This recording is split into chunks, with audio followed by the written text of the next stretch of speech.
Thanks for tuning into the Hidden Tracks podcast. You can find us wherever you find podcasts or listen to music. When you have an opportunity, please give us a 5-star review, write a little note, tell us how we're doing. We really appreciate it. It helps us keep this thing going. If you want to reach out to us, you can find us at Facebook at Hidden Tracks.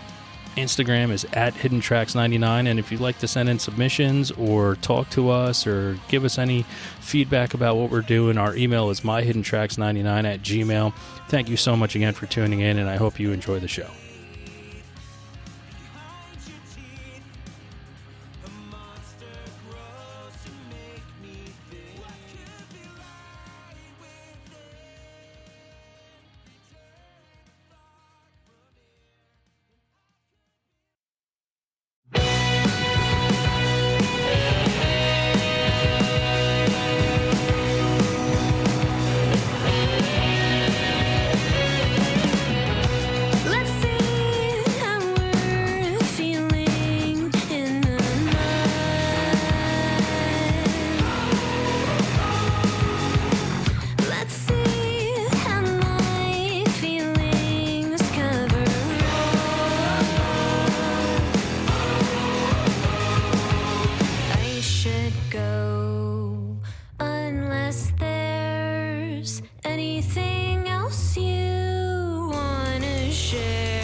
What's up, everybody? I'm lucky to have MC Cunningham here from the awesome, I'll let her genre label herself when we get to this, but MC Cunningham from the awesome band, the Dreaded Laramie. Thank you so much for being on the show today. Hey, Shane. Thank you so much for having me. It's a pleasure to be here. So I shied away from the genre labels, especially with massive subgenre worlds and labels we live in today. Let's start off the bat. How would you categorize yourself in a genre? Great question. And I will say I describe our genre pretty differently based on who is asking. To someone who is familiar with this kind of label, I think power pop is probably the most accurate at a broad scale. Which is my favorite genre. So there you go. Yeah. Well, I agree. But yeah, I think we're rock music too. And like as specific as it gets, we like to call ourselves femmecore as well. Yeah.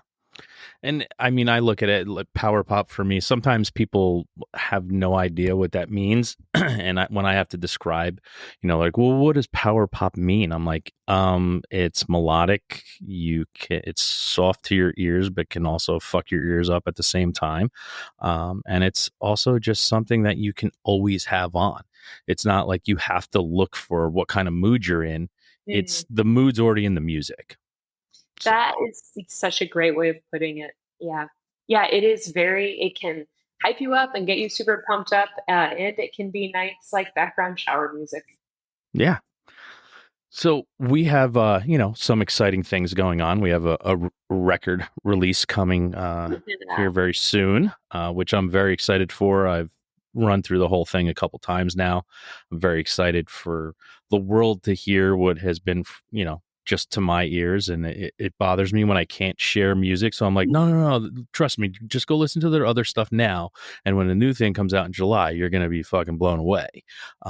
But it's one of those hard things for me when I find something that I love and I can't share it. I'm just like bubbling on the inside. I'm like, this just needs to come out already so I can start sending it to everybody. Dude, I'm so glad you like it. Thank you for the kind words. I can't wait to hear what your favorite track is. Am I allowed to ask that now? Well, you can ask it if you want. Well, yeah. What's your favorite song on the record? I Should Go. Sweet. Okay, cool. Yeah, there's two of them. I have I Should Go and Communion. Nice. Wow. Those are my two favorite tracks, because when we get further down the list here, I have, what I do is like I pick 3 songs from an artist a lot of times. Like I create my own simple EP of like, if you really want to get the gist of a band, these are the 3 songs you should start with, and then that'll encompass everything that's going around. So when we get to that portion of the show, you'll find out what song is my number 1 that you've ever recorded. So we'll get to that. So teaser, people, stay tuned. So why don't you like dive into how, Princess Feedback, the album, which is coming out in July, how was it putting it together? Was there any painstaking ability to getting it recorded, and how did that whole process go? And to finally I know it's really hard once you're done with something to sit on it and slowly release a single here and there, but like it's coming up quick. So, how are you feeling going into it, and how are you feeling when you were making it? Gosh, yeah, it's hard to believe how quickly it's coming up, because this is it's been nearly 3 years since the process of making this record started. Um, we move pretty slowly in this band, unfortunately. Wait, do you have like other lives or something that get in the way? Is that what it is? Weirdly, well, yeah, it's just, I don't know, man. But I think what it really is we care a lot about doing things right instead of quickly. Yeah. And that has led to frustration with the sacrifice of quickness. Because I mean, a lot of these songs on this record have been around since 2015, 2016. Like, well, sorry, not a lot, a couple. Like the song Communion you mentioned a minute ago was written and performed before this band existed.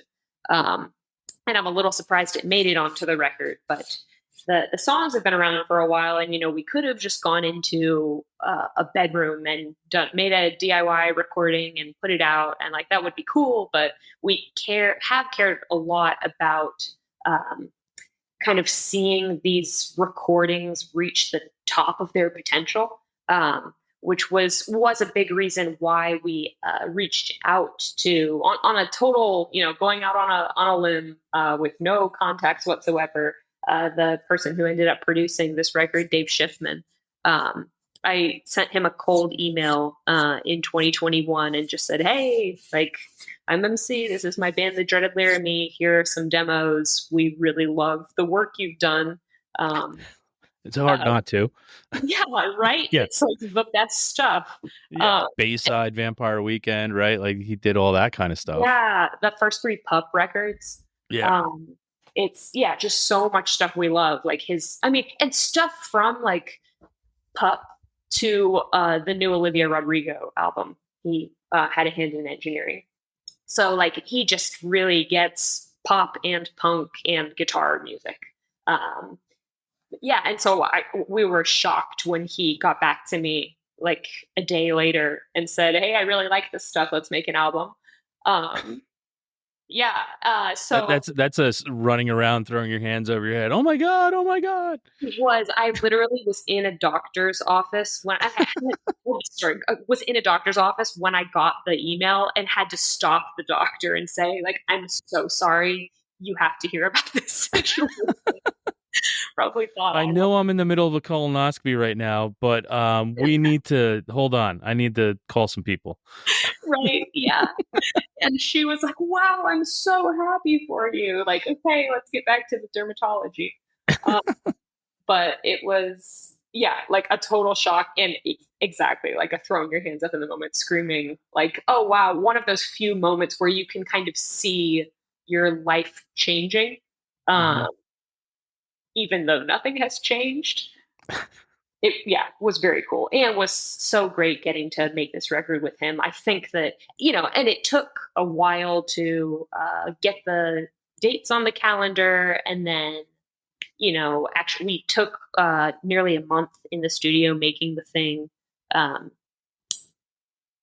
and, we're pretty particular about getting the right person to master it and artwork and all of that. But I think the wait has paid off. We're pretty happy with the final result. Well, I'm happy with it, and it's just that validation from that simple. Yeah, I like what you're doing. Let's record something together, like that. I mean, that in and of itself can be sustain you for a long time. Just having that little bit of validation with that in and of itself is a remarkable achievement even before you go into record, right, and Yeah, finish and do all that kind of stuff. So no kidding. I mean, it feels kind of silly to say, but like knowing that I have Dave Schiffman's confidence, affects the way I perform on a daily basis. Like, I mean, it certainly affected my confidence in performing on the record. I think one of the biggest differences in this record compared to our previous stuff is my vocal performance, which is a lot more confident because, he kind of pushed me there and was vocal about how much he believed in the music. But yeah, even like playing a gig down the street in Nashville, it's a lot easier to be like, oh yeah, I'm doing a really cool thing when you have that validation from such an expert and such a superstar. yeah, that's amazing, and I'm so happy for you guys. With the labor of love and how long it takes to put things together, and just having that confidence in yourself. Like someone, yeah, helped you get a little bit more, but you can tell along the lines of listening to the early stuff to where you are now with Princess Feedback that it's just I can tell you have more control over your voice. I can tell that everyone has gotten a little bit better at doing exactly what they're supposed to be doing with their own instruments, and you can see the growth in music. Sometimes I hate to see a band stay stagnant, like find that recipe, and all they do every new album is just add a little bit more salt to it until it gets too salty and bland, right, and it just stays the same. But the growth is amazing, and change is great, and like you didn't veer away from what got you to have Dave say, "Hey, yeah, I want to do something." All you did was take what you already had, that recipe, and you're like, you know what? There's a different seasoning than salt that we can add, and it's going to punch this up a little bit more. And that's what I got from the new record as opposed to what was already out there. That's, man, thank you for saying that. That's really great to hear. And yeah, I think that's a good way of putting it. Dave said many times going into the process of making the record that our goal was going to be to find the Dreaded Laramie's sonic footprint. That whatever that secret, I mean, and I think that seasoning is an apt analogy, whatever the secret recipe is, so that within the first 10 seconds of a track, anyone can recognize, oh yeah, that's the Dreaded Laramie. Yeah. And I think And that's awesome. And that's what I got. The song kicks in and I know immediately that it's the Dreaded Laramie. that, yeah, that's great to hear. Um, I feel that way too. I mean, it's cool to feel like I have a better sense of self understanding on the other side of it too, which is absolutely there.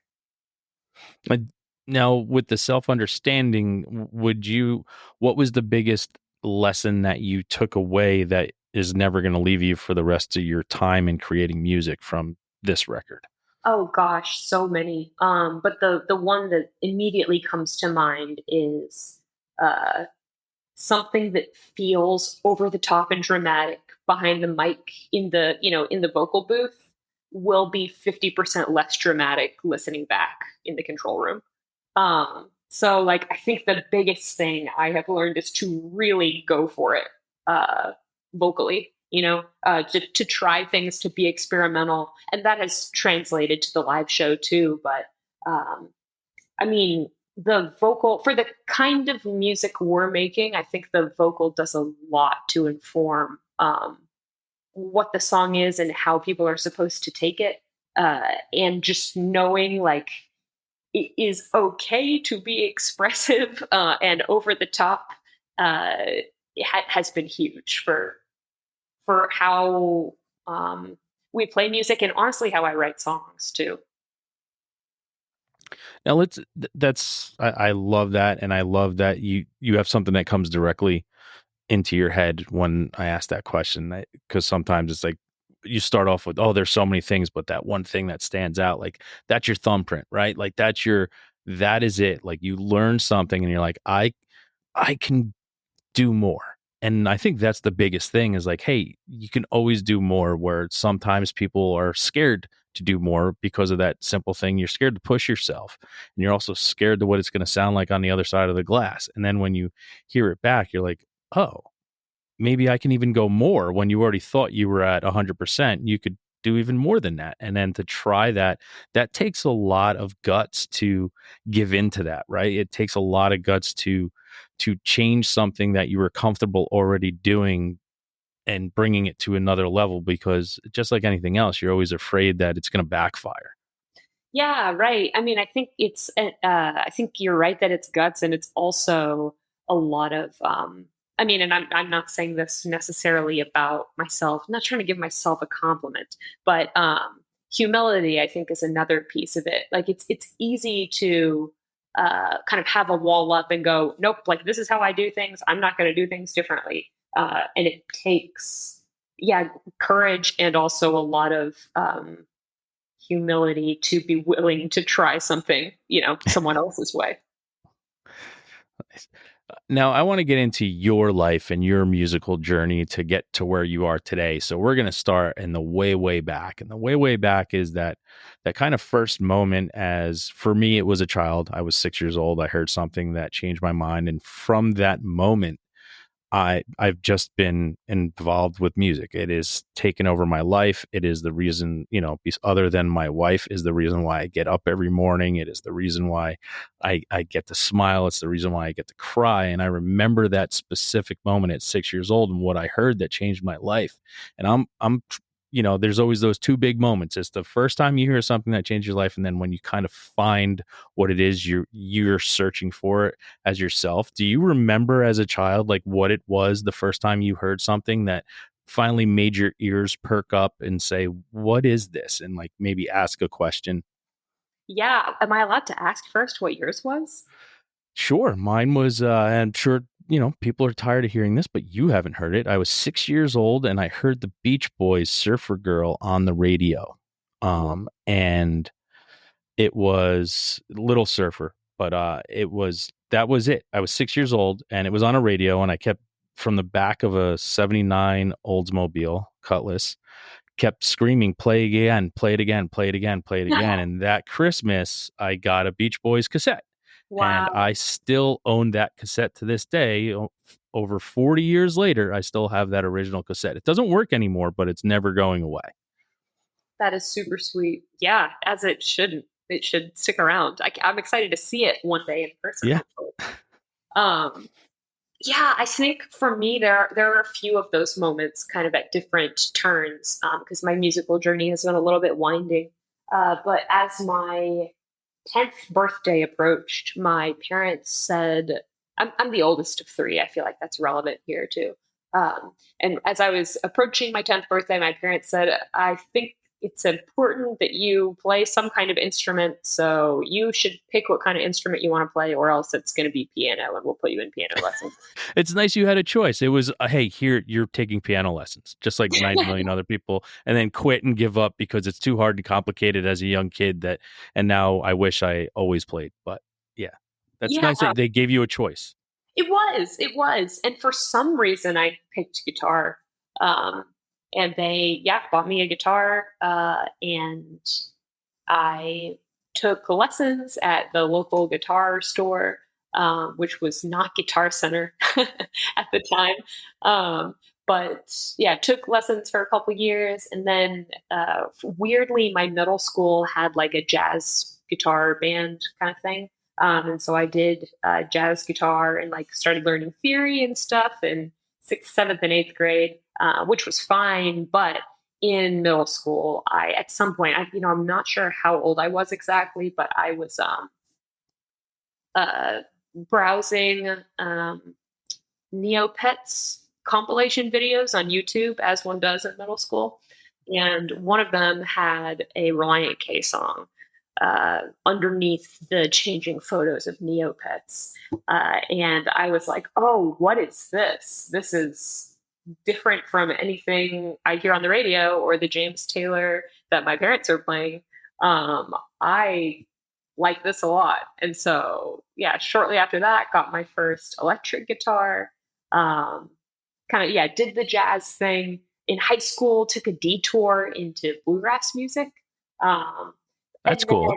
the like kind of the biggest aha moment for me, and this feels so silly, but it's true, was freshman year of college, like a couple months into the first semester. I met Zach, the other guitar player in the Dreaded Laramie, and at that point was a full like kind of I don't listen to any music that has electric anything in it, pure traditional bluegrass quintet music.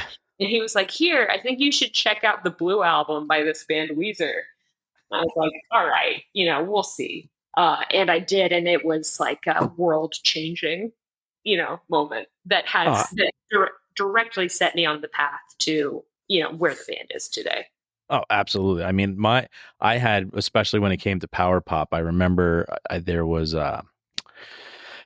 this just nice picture of an album, and I was at store doesn't exist anymore. It was a like record store, CD store called Mr. Muck's, and I saw this. I was like, I really like it. It's like a throne with candles around it, but it doesn't look scary. Like it looks beautiful, and there's nothing. And there's said the posies across the top, and it was Dear 23. And I heard that, and I was like, it was a different style of music that I had. I'm the youngest of three. You're the oldest of three. So Oh, my nice. musical thing was my brother's 10 years older than me. So, I always tell people like my brother gave me, Black Sabbath and Dio and Iron Maiden and Zeppelin. And my sister, who was 3.5 years older than me, gave me The Cure and Echo and the Bunnymen and Tracy Chapman and that whole style. And I found my own way into certain types of music. But when I found that Posies album, it was like, wow, this is different. And then I got I don't know if you remember back in the day, tape trading with like skate videos and snowboard videos. Oh yeah. And I got this snowboard video, and like the new song from the Posies was on there, and it was like 100% different. It was just what power pop is. And like from that moment, like I got the Posies, the Doughboys, there was Teenage Fan Club, like there were all these power pop bands, and like I fell into that space, and I was just like, fuck, what is this stuff? Like, yeah, punk rock was punk rock, and I was really into it, the Fugazi and Descendants and all that kind of stuff. But when I found this power pop, it was just so different that it wasn't alternative or grunge, and it wasn't punk, and I was like, is this for me? Like, was this made for me? And it just changed everything. Like, I know that moment, like when someone hands you the Weezer album, you're like, oh, fuck, there's a bigger world out there. And that was when I found that power pop that, it was never on the radio, right? It was never, it was on 120 minutes on MTV at 1 o'clock in the morning was possibly the only time you could see it, or it was traded on videos. Yeah, and it is amazing the way it feels like such a personal world, or like such a personal kind of music. I don't know what that is about it, but I know so many fans of power pop who kind of have their identity tied up in it in a way that I mean, I don't know, maybe is totally common to other kinds of music, but it has been a kind of unique thing in my experience. Now, doing all this stuff and playing, instruments and learning how to do these things, do you kind of remember like when you, other than like being in the jazz band, right, and having to do stuff at school and everything, do you remember like the first time that you really wanted to do music and do something on your own, and then you performed in front of tons of people that you didn't know, basically, strangers? Do you kind of remember that moment and when it was? Yeah, I started writing my own music when I was 13, and got like, I don't know, 50 or so songs under my belt. And then whenever I was 14, thought like, all right, I've been doing this a long time now. I should probably get in front of some people. And just like hit up, had my parents drive me to local restaurants. Like, this feels insane to me now, looking back on. I don't know what the thought process was. I mean, I guess I had no context for live music, really. My first concert was like when I was 10. I went to an arena show for a friend's birthday party. And Who did you see?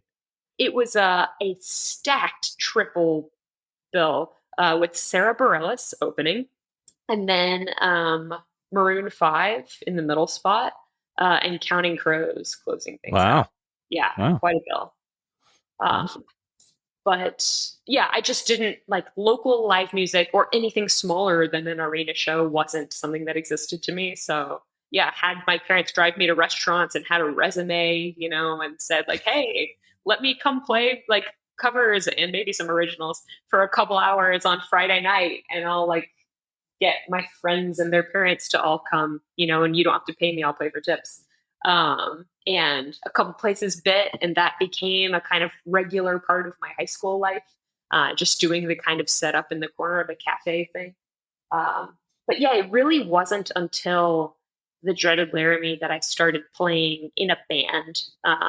This is my first and only band, and it's the only time I have played for more than a half full cafes for people.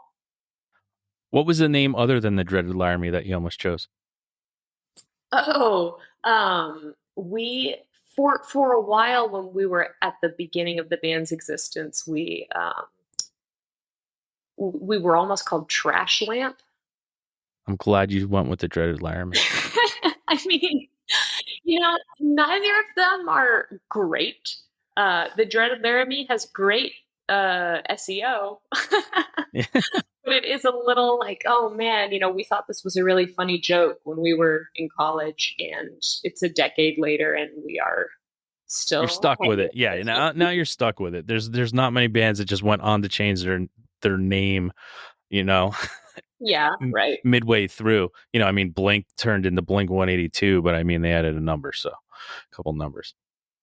Maybe we could do that. I'm not sure what the number would be, but yeah, that seems needlessly complicated. Now, when you did first have that performance in front of strangers, do you kind of remember that feeling? And who knows, was it dread? Was it excitement? Like, how did you feel going into it? And then when it was over, do you remember the feeling of how you felt? Yeah, I've had pretty bad stage fright in the past. And that I know was a big part of early on starting out. Like it was important to me, to remind myself that like, oh, people are here for something else. Like, they're not here for me. I'm not going to disappoint them. They're not, really paying attention to me. So there was a lot of fear and there was a lot of dread and anxiety and nervousness, which has thankfully kind of gone away only really in the last couple of years, as we've started to play a lot more shows, and now it feels kind of more mundane. But yeah, fear for sure. And I know this isn't uncommon for people, but like, it's really more of a compulsion, and probably not a super healthy one, that has me playing live music in the first place. Because yeah, it's a little confusing going like, oh, it gives me so much anxiety to be like playing these songs for people, especially strangers. Like, why am I doing it? I don't know, but I can't not do it. So here we are. I completely know that feeling. I mean, I have before I record every episode, I get my little anxiety goes all the time. And it's one of those things where it's fine if it never goes away because at least I know it's there, right? And the anxiety usually comes from excitement, and being scared of, maybe who's on the other end. How the, same thing is like, how's the conversation going to go? Is almost, how's the show going to go? How are we going? Is someone going to like us? Is someone, and I completely understand that, and I think it's when maybe the anxiety fully goes away might be when I need to stop doing what I'm doing, because that, like I kind of, sometimes when you're too comfortable, it's just, I don't think you're ever going to have that same feeling. So I try to look at my anxiety going into things like this that as, okay, it's a good thing, because if I wasn't a little nervous as I am over 200 episodes now, like, eh, maybe that means I'm not enjoying it anymore, and I'm no longer scared to fail. And I'm, it's that type of thing where I kind of started to embrace it. It's like, yeah, I got to pee 3 times before I sit down to record. I have to do a couple breathing exercises because I don't want to fuck anything up. But it's, I that's kind of how I've approached the anxiety to performing and recording and all that kind of stuff. Is it just like, well, if it goes away and it just becomes natural, maybe it's no longer what I should be doing. Interesting. Did you play sports growing up? I did. Does it feel at all like that to you? Yes, it does. I remember before, like every soccer game, we'd be practicing out on the field, and I would have to run as fast as I could to go pee real quick because I was just like anxious. And, but once it gets going, the anxiety subsides. 3 minutes into getting into that routine, it goes away. But it was always that beginning of like, oh, I don't know what to expect. I don't know how this is going to go, to, okay, now I'm where I'm supposed to be. Yeah, interesting. I can totally relate to the parallels. Like for me anyway, it feels a lot like my performance anxiety is very related to like youth sports. Yeah. And the difference between like practicing, I mean, in music, playing in your basement with the band and actually getting on stage is so different. And so is practicing. And then when the coach calls you to get off the bench and go into the game. Yeah. Yeah, but yeah, I think you're right that it's not totally bad, and yeah, maybe it is good, and that little bit of like getting out of your comfort zone and the growth that entails is, yeah, maybe not such a bad part of it. Yeah. Now you mentioned, going to a concert for a friend's birthday as your first show. Do you remember the first show you got to choose to go to? Ooh, yeah, I do. That was when I was 16. Um, I got to see the Punch Brothers. Okay. Yeah. Chris Neely led bluegrass, well, like progressive bluegrass band, at the Cannery Ballroom in Nashville. I was in Nashville doing like college tours, and they were going to be playing, and they were my favorite band at the time. And so I begged my mom to take me, and she very graciously did.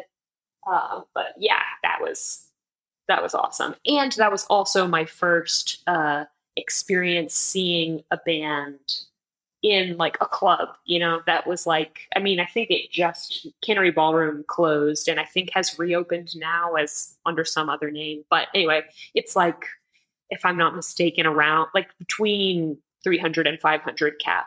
And, all GA standing room. So it was my first experience at that kind of a concert too, which was like, oh, this is totally different than anything I've ever experienced. I love this. I've never done anything like this before. That's awesome. Do you have a show that stands out for you that like is, to date your favorite, performance you've ever witnessed? That is a great question. Man, sorry, is it okay if it's a 3-way tie? You can listen. It's your interview. You can. All right. Awesome. Yeah, I'm gonna say seeing Beck at the House of Blues in New Orleans was pretty awesome. watching him perform Deborah and like span a million octaves, you know, pretty up close in college. My freshman year, I got to go travel and see that. Was like pretty awe-inspiring. Um, you know, I'll just make it a two-way tie. And I'd say the other one is back in, I think it was 2021. I saw St. Vincent on the Daddy's Home tour, Mm-hmm. and just I mean, her performance is always incredible, of course, but the like that production of a performance, like it began with, you know, the band's all out there vamping, and she walks out, uh, and like takes the mic, and the stage totally revolves around to reveal that like the person who walked out, who everyone was cheering for, was like a, you know, a doppelganger, Yeah. and wasn't really her. It was like, what the heck? And there was so much, and she had a comedian open for her. Like the humor of it, and the stage tricks and the aesthetic of it was really, really inspiring to me. I mean, the performance, you know, was great too, but something that I think is kind of special about the Dreaded Laramie is the way we value kind of the aesthetic and the humor part of live performance. And I think I can trace a lot of that to that, you know, seeing that show in particular. That's awesome. For you, do you have, you know, personally as a performer, do you have a performance of your own that, for good or bad, just like occupies a little space in the back of your brain that's kind of never going to go away? Yeah. Um, and this is maybe going to be kind of weird to say, but it is a No Doubt cover set that we played A back in little weird to say. 2020, Yeah. Yeah. uh, Okay. like right before right before the shutdown. It was like February 20 something, you know, 2020, and it was like I had studied. I'm an academic, and so studying is kind of what I do. And we all kind of did this, but I was really studying Gwen Stefani in, you know, in the 90s. In No Doubt, like all of her mannerisms and how she performed vocally, like I wanted to kill this set. Um, and it was the most confident I had ever felt on stage. And like, I noticed people were really responding to it. I mean, probably because they just like love No Doubt songs, but uh, it felt like a serious turning point in the band where we were like, oh, like we can be kind of campy and funny and dramatic, and like that feels really authentic to us, and people respond to it. So like, I mean, inhabiting Gwen Stefani for a night, um, I, it really did a lot for kind of informing the performer I am today, I think. And so that feels like a pretty significant performance to me, even though it was none of my own music. Well, do you think going into that, knowing that you didn't have to be, you know, MC of the Dreaded Laramie on stage, you could be someone else? It let you, it kind of let that inner beast out, because you're like, well, I'm not myself tonight, so I can be whoever I want to be.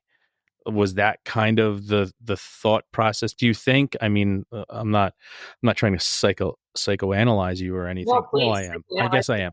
But like, you got, for that first time, to be someone else other than yourself on stage.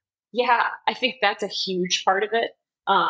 That this isn't me. You know, if people don't like it, it's not me that they don't like. Yeah. So I can just be whatever. Yeah. And you know, there's no real. I guess accountability is a weird word to use, but yeah, I can be whoever I want, and there's no consequences. Yeah, no Because repercussions from your actions on stage of pretending to be Gwen Stefani for a night. yeah, right. And I think also like the other side of that coin, what felt so freeing about it was I got to like there was a blueprint, right?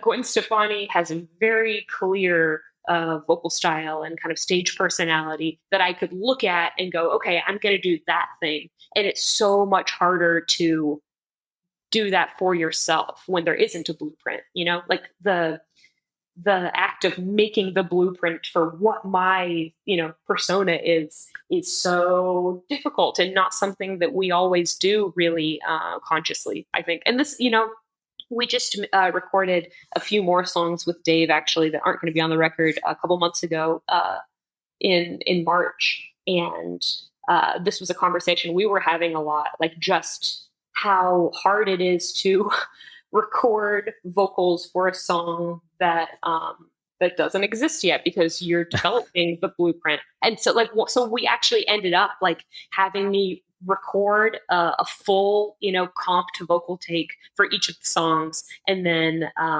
I would re-record it, like going, okay, like this is the general thing I'm shooting for, and then being able to make tweaks. So yeah, I mean, I think having this is a really long-winded way, sorry, of saying whenever you have a vision of what something is supposed to be in front of you, it's a lot easier to execute in a meaningful way, I think, than when you're just fully improvising, like, I don't really know what this thing is yet, but like, we'll see, which is what live performance had been for me up to that point. And now it's like, oh yeah, I know that I'm shooting for like, 50% this person, 20% that person. And like that amalgamation is who I am on stage. Well, it's nice that you got to that point. A lot of people some people never get there, right? It's just that thing where I can tell a lot of times, like people I've seen, there are performers who I've seen numerous times, and I can tell one of the individuals in the band is just never comfortable in what they're doing, and it's sometimes it's sad because it's like, hey, listen, you are who you are. We love you for who you are. Just be who you are, and everything's going to be fine. Don't be scared. Mm-hmm. Mm-hmm. Yeah, well put. So here's going to be the hard part. We kind of touched on this right at the beginning, but so I look at it this way: you have one shot to impress someone. Maybe not impress, or if someone has never heard your song or your music or anything from you, and they say, "Hey, listen, you can only play me one song because you got 3.5 minutes or 4 minutes. What song are you playing for someone?" That is a great question. The first thing that comes to mind is probably our latest single, and it's not just because it's the latest single, I promise, but a song from the record called Life is Funny.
feels like it hits a lot of the things that are pretty crucially our band. Like it's, we have kind of a spectrum from pop to punk, uh, Mm-hmm.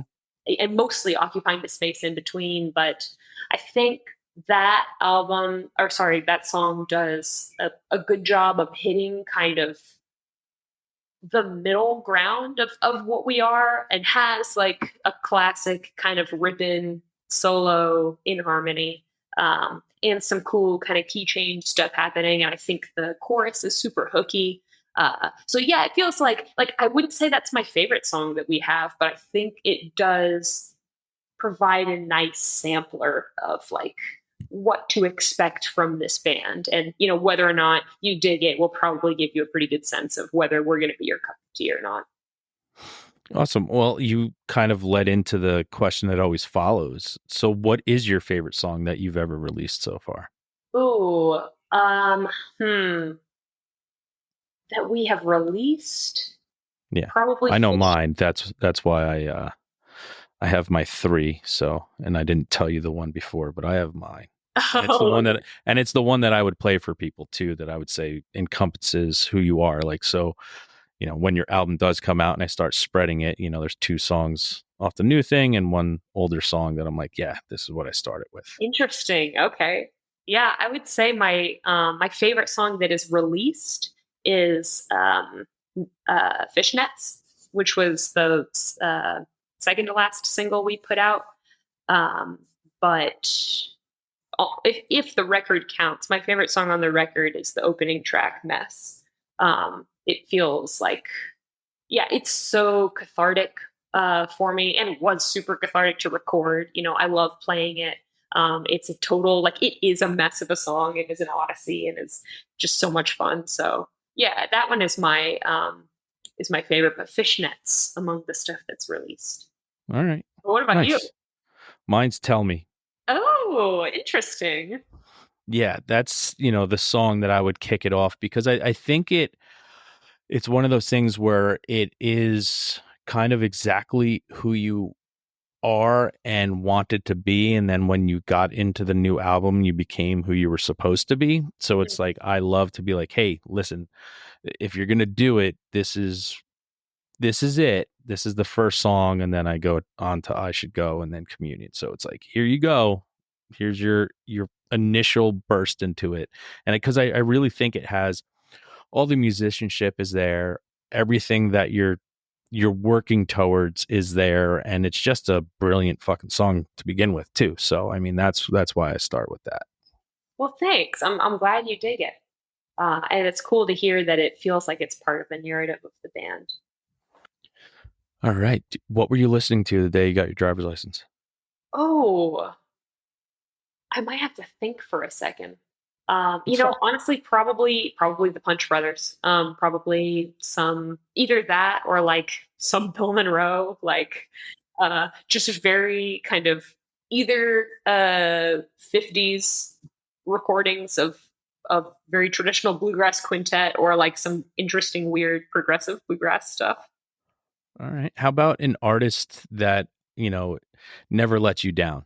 Someone you can always turn to. I kind of equate it nowadays to when I don't know what I want to listen to, I always listen to this artist or band while I'm searching for something else to listen to. It's like, it's just your go-to.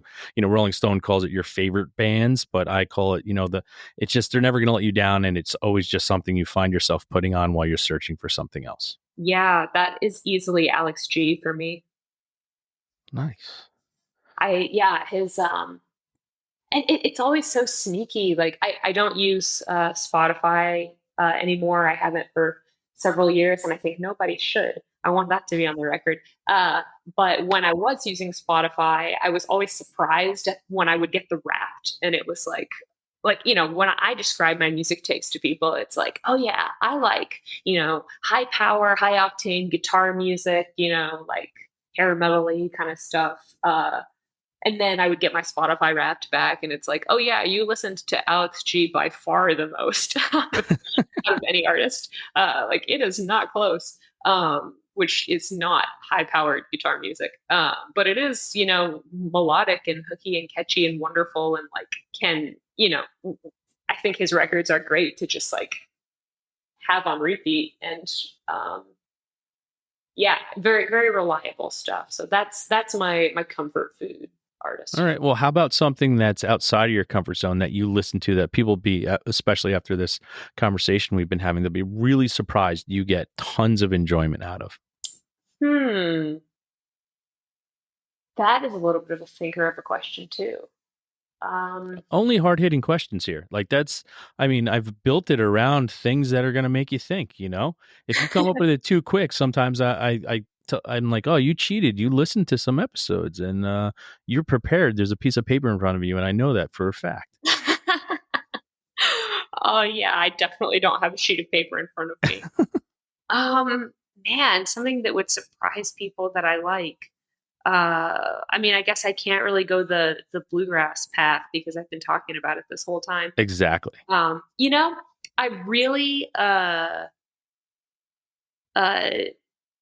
had an Avenged Sevenfold phase in grad school. See, that's what I was looking for. Okay, yeah, there you go. I did. City of Evil was big for me. It was, and they were just like the kind of guitar parts on those songs were big inspiration for certain guitar parts on our song "Where Do the Hardcore Kids Go." Yeah, I love that song. I love that song too, and the lyrics for it are great. And I played that for a couple people, and they're like, "That's a pretty dope song." Like it really is. It's like it's comical and relatable, and like I'm like, yeah, no, it's a great song. Like I love how it is what it says it is in the title. Man, thanks. Yeah, it is. It's specific, if nothing else. Yes. Which sometimes with people you have to be extremely specific, otherwise they don't get it. True. Yeah. Now, having music being such a huge part of your life for so long, do you have something, I told you I have my cassette tape still, that was so important to me. I have a couple pieces of memorabilia, whatnot, or albums or things that are really important to me that I'd never part with. Do you have like something that you physically own or have that is something like, yeah, this is never going anywhere? Yeah, in 2015 I saw Weezer for the first time with Zach, the other guitar player in the Dreaded Laramie, and we were it was at Pilgrimage Festival in Franklin, Tennessee, just south of Nashville. And we were in the front row, and it was pouring down rain, and it was so cathartic and amazing. And I got a very, very wet, very torn up set list. Like one of the guitar techs came and got it. And I didn't ask for it, but he came and gave it to me and was like, here, you like definitely need this. And that is hung up in the practice space in my basement and will always have a special place. That's awesome. Yeah, I love that kind of stuff. Like just having and remembering it and getting it and just being like, yeah, this is it. Yeah, I have a couple things that will just no one's ever getting it, no matter what. Like told my wife, something happens, it goes in the casket before they burn me. Like it has to be a part of me while I'm gone. Wow. Yeah. Yeah. Honestly, man, so the burning guitar on the cover of Princess Feedback. Yeah. That guitar, it like feels like one of those things to me now. I mean, it's maybe a little different because it's not like from a band I revere or something, but it definitely. Well, it just it means that much to you. It doesn't have to be, something from someone else. It's yours, and that's why it's so important too, right? Yeah, yeah, and that thing is like, never going anywhere. It's surprisingly still playable, in case you were wondering. Wow, nice, great guitar then. And great story behind it. Yeah, yeah. Now, I've never asked this question before, but got me to thinking because I've been to Nashville so many times. What is your favorite? Now, it doesn't take away from any other place you've ever performed in Nashville. I'm going to preface that before I ask this question. But where's your favorite place, in Nashville for the Dreaded Laramie to perform right now? Yeah, a good question that's also hard. And yeah, of course, I love so many places in Nashville. I would say favorite place to perform, probably Dark Matter. Nice. Um, I've been there. Yeah. a classic DIY institution. It's all ages, Hmm. which is awesome. I always feel very welcomed and, loved, and like I'm not, there are some places around, I'm not saying in Nashville necessarily, but around where, you're in there and playing, and it's like the whole vibe is I'm really afraid that I'm going to make somebody mad by, like, moving my left foot the wrong way. Um, and that is absolutely not the vibe at Dark Matter. Yeah, the people are great. The space is awesome. The room always sounds good. The people running sound are always, excellent and kind. It's a super inclusive space. They're doing really cool stuff. I'd probably say Dark Matter. Awesome. And where's your dream venue to perform at around the world? Well, like if you could pick one place that you're like, you know what, if I could perform here, that's the place I would have always wanted to perform. And it's almost one of those things where it's like after you do it, you can be like, yeah, I'm kind of satisfied now. And if nothing else ever happens again, I'm good. Yeah, I mean, I feel like it should be more like, I don't know, further from home than this, but probably the Ryman Auditorium in Nashville. Um, Nice. like that is I such a get it. spot. Yeah, like I've Yeah. been to so many gigs there. It's such a, like, wonderful historical institution of a venue. I would feel like, okay, we've done what we need to do. I Yeah. I would definitely feel confident saying we have made it. Yeah. Playing No, there. and that's what I look at, like I have that thing, especially on the show. Like I kind of have my white whales that I have a list of. I've gotten a couple of them, and I'm like, once I get to these next couple, who knows? Maybe I'll refill the list back up, or maybe I get to say, you know what, I'm good. I'm good. Like that Wow, was what an unimaginable thing to say. I it's sounds awesome. people. Yeah, it's one of those things though. Like I know myself, and I know that there would just be more names added to the list before I got to the end of it. You know what I mean? Like I'd cross them off as I have them here at my desk, and I'm like, all right, two more to go. And then I know once I would get, okay, one more to go, I know another name would probably pop up underneath it. Mm. And that's just kind of the way I work. I'm like, I never just want to stop, but at the same time, there's a lot that goes into a lot of what everybody does, and sometimes it's like, but this is my therapy too. This is my hour I get to talk about what I love. So with someone else whose music I admire and absolutely love. So I don't think it probably will ever go away, but it's like having that thing where it's like, okay, I did what I wanted to do, but maybe there's more to do. Yeah. Man, isn't it crazy? I mean, I wonder if you find this relatable too, how as we work toward those white whales, like the way we look at our achievements changes. Like I think about even, something like, what's a good example? Um, like playing a show at, we'll say Dark Matter because I just brought it up. Like me 10 years ago would be like, what, your band is playing a show at Dark Matter and people are going to it, like, that's crazy, that's a pipe dream. But like the closer you get to it, it's like, if I'm achieving it, it can't be that big a deal, and Yeah, I don't think I look at it that way. huh. What usually happens, and I mean it most recently just happened to me 2 days ago. I set forth and put a dream out there. I had such great support from, my wife and family and friends, and to do what it is that I guess in my life I was always scared to do, but always wanted to do, and got to it. And like it's still a little bit of a dream to me. And it's like I never I don't think I've ever been proud of myself for doing anything or a goal I've achieved. It usually takes a while to look back and then me just be like, holy shit, I did that? Like I wait, that happened? Like I don't think I ever constantly sit down and take the time to appreciate the things and goals that I set forth and achieved. I really don't think I've ever really been like, wow, I really can't believe I achieved that goal as soon as I achieve it. I think it takes a very long time to settle in. And then I look back at it and be like, holy shit, I did that. Like, I really don't think I ever hit that pinnacle. Like, as soon as I achieve it, I don't think I get that excitement. And because I think, my anxiety still takes over at that moment, but it takes a very long time for me to be like, holy shit, I did that. Wow.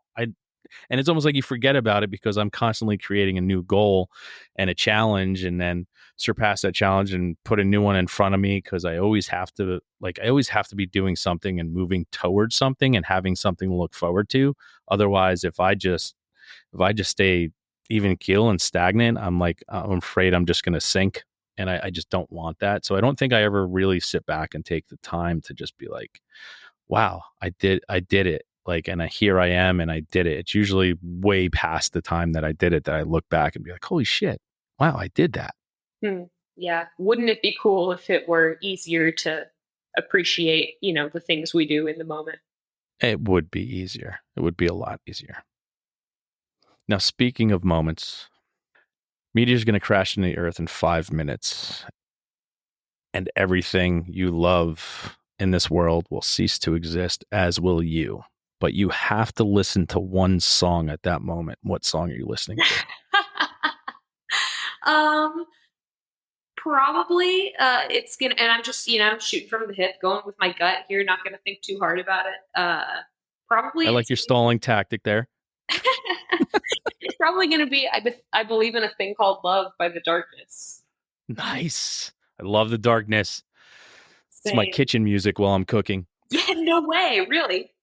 Yeah, I have two cooking artists, and it depends on, like, mornings is usually like Otis Redding. Afternoons and evenings is usually the darkness. Interesting, cool. Yeah.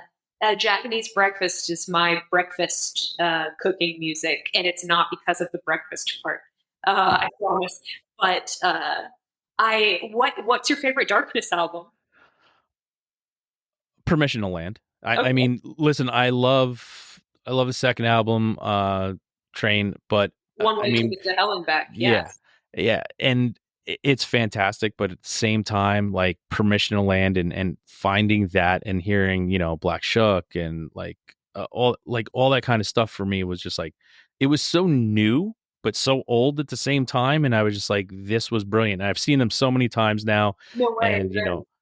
I've brought people with me and I've seen them do things on stage that only I notice, and then I point it out, and see if anyone else noticed it. Like, Justin and his brother got tangled up in the cords in their feet while they were Yeah. playing, and you could see, like, you could tell that they knew it was happening, but you couldn't tell if you didn't see what was happening to them, what was going on. And they continued to run around stage playing the song while they got themselves untangled without even looking at the chords.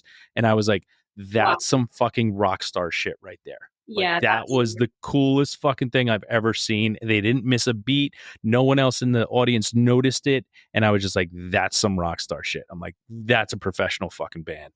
yeah, wow. Yeah, I'm dying to see them live. Like they are one of my all-time favorite bands. And You like a have to. blueprint for this band. Yeah, would I Oh, hope it can happen soon. Oh, they are un effing believable. They are so absolutely amazing. It's when you see them, it's completely different. Like, there's a YouTube video, Justin high fiving me in the Oh, no section at way. Irving Plaza in New York City. Yeah, and it's like, I'm like, yeah, I just touched Justin. Like, that's what. Like, I Wow. was like a little kid. I was like, Justin just touched me. This is amazing. That's awesome. And yeah, worthy of celebration. Gosh, Yeah, what an amazing performer. yeah. I mean, I have their autographed album on my wall here, so it's like, it's they're important to me, to say the least. That's great to hear. I'm glad. I'm in good company then. Yeah. Well, we are coming in on our hour right now, and I don't want to keep you forever. So, before we get to our final segment of the show, I would love to give you this opportunity right now to tell all of your fans that will be tuning into this and all of the new fans you will be getting from this how it is to keep up with what the Dreaded Laramie is doing, how to find everything you guys are doing, and all your handles and all that jazz that everybody needs to have nowadays. Oh yeah, sure. Thank you for that opportunity. I mean, you can find us pretty easy with a quick Google, the Dreaded Laramie. You'll get the little Google tab with all our socials right there. But yeah, we're on all the social platforms. We're everywhere you listen to music. We're at the Dreaded Laramie Band most places, at the Dreaded Larry on Twitter. And yeah, we have an email list you can subscribe to, but Instagram is where we're most active. So yeah, check us out there, and check out our website for tour dates too, because we're going to be kind of all over the country this summer. Nice. So we'd love to connect. Awesome.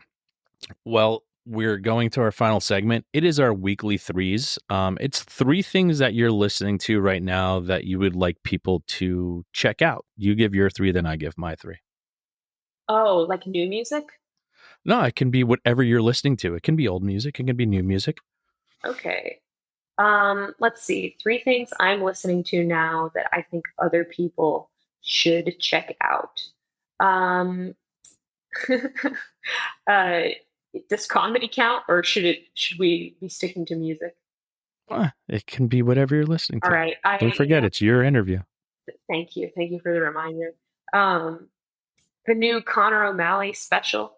I think it's only available on YouTube, but that has been have listened to / watched that a couple of times, and it's unhinged in all the right ways. The new Teens in Trouble album, What's Mine, is awesome, and would highly recommend that. And this one is about a year old now, but also still a super solid one. The debut Pink Squeeze album, called Be Gay, Have Fun, is also totally amazing and hooky, and just lots of good femme songwriting. So yeah, I think I'll have those be my three. All right, good three. My turn. My three for this week. There's a band called Envoy.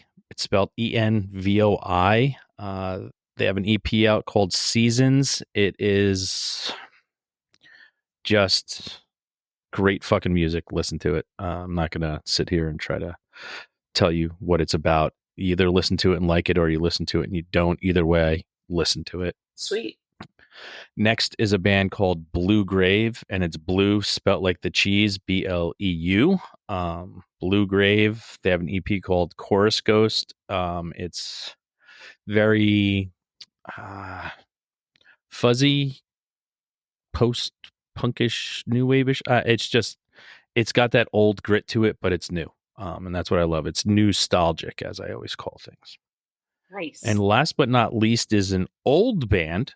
So you can see that you can have old and new, but it's an old band that I don't think many people have ever heard or know about. They were from North Carolina. The name of the band is The Mayflies USA, MAYFLIES USA, and they're a power pop band, so kind of falls into my stuff.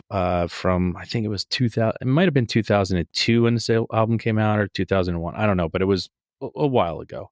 The name of the album is Walking in a Straight Line. So if you like your power pop stuff, go check out the Mayflies USA. Yeah, you have to check that out. But MC, I want to say, first off, thank you so much for being here. Secondly, thank you for what it is you do and creating beautiful sounds for my ears to listen to, and for having the guts to do what it is you do. I know people do not truly understand what it's like to be an artist if they are not one, and what it takes to do what you do, and touring and recording music and putting your soul, your heart and soul on the line for people to judge you. It takes a lot, and I truly appreciate you doing that, because without the music you've created and without taking chances, you and I would never be able to talk or meet. And I feel within an hour, I accomplished my goal of always meeting a stranger and becoming fast friends. And I thank you so much for doing what it is you do. Well, thank you for the kind words, Shane. And yeah, thanks for having me. It's been a pleasure being on. And thank you too for everything you do. And congratulations on all the really exciting accomplishments that have been coming your way recently. Well, thank you very much. Just like you, it's hard work, perseverance, and just putting your head down and doing it, and all the love and support and respect and that I put out in the world. I've gotten it back in spades, and I'm just excited for the next chapter. So hopefully soon that next chapter can include the Dreaded Laramie at my place, and we can have some fun together and meet up like we were supposed to. But yeah, it'll happen. Awesome. But everybody, you know what time it is now. It's time to go out, listen to the Dreaded Laramie, and have a great fucking time.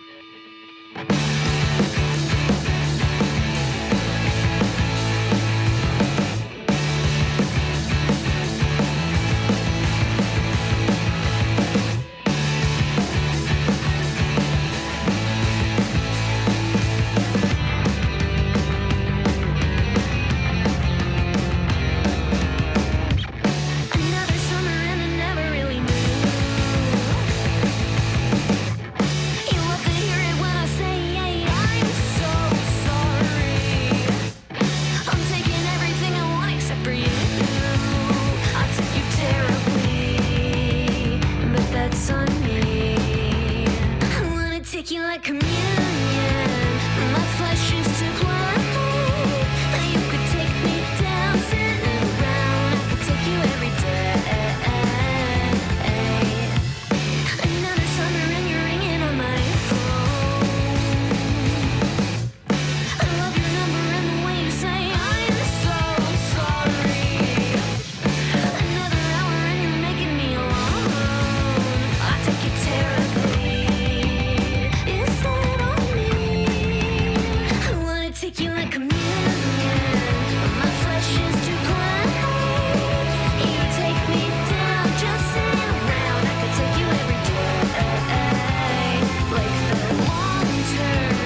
Thanks again for tuning into the Hidden Tracks podcast.